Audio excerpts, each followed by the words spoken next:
हमारे साथ बेगूसराय नगर निगम के मेयर हैं।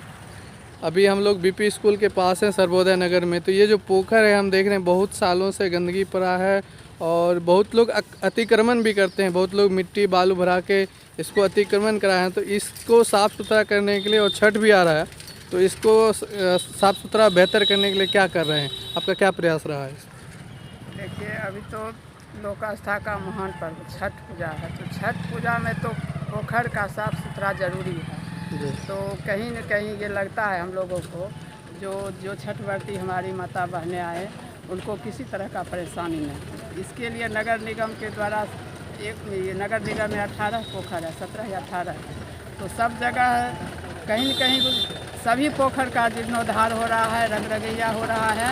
अभी तुरंत मैं अपने वार्ड नंबर 17 की पोखर है महांसियाराम सरोवर से आई हूँ। वहाँ की साफ़ सफाई भी देखी और एक यहाँ के स्थानीय लोगों के द्वारा कमेंट गया कि सर्वोदय नगर की पोखर को भी ऐसा कर दीजिए।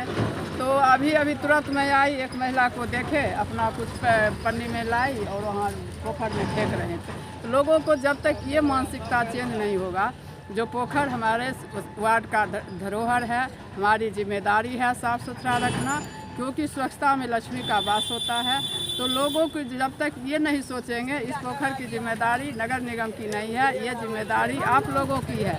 इसको बचाना आप लोगों की ज़रूरत है, पर्यावरण के दृष्टिकोण से और छठ पूजा के दृष्टिकोण से भी। अगर नगर निगम 1 लाख रुपया, 1.5 लाख रुपया, 2 लाख रुपया लगा के आपका पोखर साफ कर देती है, लेकिन तीसरे दिन आप लोग गंदा कर देते हैं। तो लोगों को मैं आपके चैनल के माध्यम से शहरवासियों से अपील करती हूँ, इस पोखर की जिम्मेदारी आप लोगों के ऊपर है। नगर निगम का पैसा लगता है लेकिन सफाई दिखाई नहीं पड़ता है। तो नगर निगम अपने काम तत्परता से कर रही है। अगर आप लोग जागरूक होइएगा तो ये पोखर भी जैसे बिशनपुर में महांसियाराम पोखर है वार्ड नंबर 17 का, उस तरह आपका भी पोखर देखने को मिलेगा। आप पहले देखते थे कि हमारा जो भी जीवन होता था, आस पड़ोस में जो तालाब होता था पोखर पे, उसको एक साफ़ सुथरा रखने के लिए एक गंदगी भी पड़ता था, उसको लोग छान के हटाते थे, चाहे कुआं से या तालाब से या पोखर से। आजकल ये स्थिति हो गई है कि लोग को तालाब से या पोखर से कोई मतलब नहीं रह गया है। अंडरग्राउंड जो चापाकल या हैंडपम्प या मोटर से निकालते पानी, तो इसको अनदेखी कर रहे हैं पहले सब लोग। और दूसरा है कि एक जागरूक करने की नहीं लगता है आवश्यकता है कि लोगों को जागरूक किया जाए कि गंदगी मत फेंकिए, इसको साफ बेहतर करने का प्रयास होना चाहिए। देखिए, लोगों का लाइफ सीमित हो रहा है, टेक्निकल युग है। लोगों को जो सार्वजनिक चीज़ है जैसे कुआं है, पोखर है, तालाब है या जो भी सामुदायिक भवन है, लोगों को लगता है ये सब सरकार का है, ये जब जाने सरकार, ये मेरा नहीं है। निजी चीज़ों को समझते हैं, अपने घर आंगन को समझते हैं, अपने परिवार को समझते हैं, लेकिन उनके वार्ड के ये सार्वजनिक धरोहर है, इसके जिम्मेदारी वो लोग नहीं लेते हैं। अपने क्षणिक सुख के लिए अपने जो करोड़ों की सड़क रहती है, लोग सड़क की सुरक्षा नहीं कर पाते हैं, अतिक्रमण करते हैं, अपने पोखर की रक्षा नहीं कर पाते हैं, अपने पर्यावरण को नहीं बचा पाते हैं। तो लोगों में जागरूकता की ज़रूरत है। अगर लोग इस चीज़ को समझेंगे, ये जिम्मेदारी मेरा है, ये पोखर भी मेरा है, जैसे घर आंगन मेरा है उसी तरह ये सड़क भी साफ़ सुथरा रखना मेरी जिम्मेदारी है। अतिक्रमण से बचाए।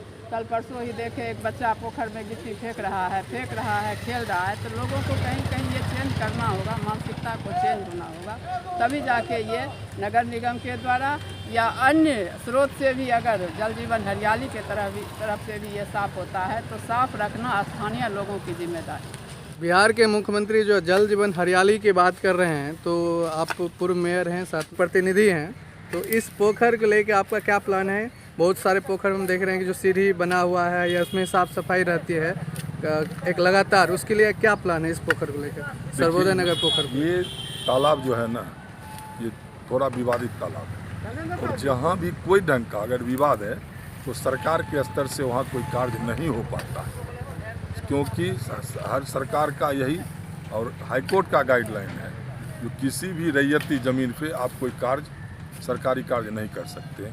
बावजूद उसके बाद नगर निगम के द्वारा यहाँ ये लोक आस्था का जो महापर्व छठ है, इसको देखते हुए यहाँ जो श्रद्धालु आएंगे उन्हें कोई तकलीफ ना हो, उन्हें कोई परेशानी नहीं हो, इसको हम लोग तत्परता से सफाई करवा रहे हैं और हम प्रयास करेंगे उसे जो भी विवाद है उसको ख़त्म कर अगर हो जाता है तो फिर जैसा भी तालाब यहाँ के मोहल्ला वासियों के द्वारा या वार्ड के लोगों के द्वारा कहा जाएगा, वैसा हम इसको बनवाएंगे। जैसा कि आप देख सकते हैं कि बगल से रोड गुजरता है तो एक डेंजरस स्पॉट भी बनने का स्थिति रहता है, कई लोग दुर्घटना भी किए होंगे, तो इसको सुरक्षित करने के लिए इसमें कुछ किया जा सकता है आपके द्वारा? वो करवा देंगे। यहाँ बैरिकेटिंग हम लोग करवा देंगे, यहाँ बैरिकेटिंग करवा देंगे, प्रयास रहेगा।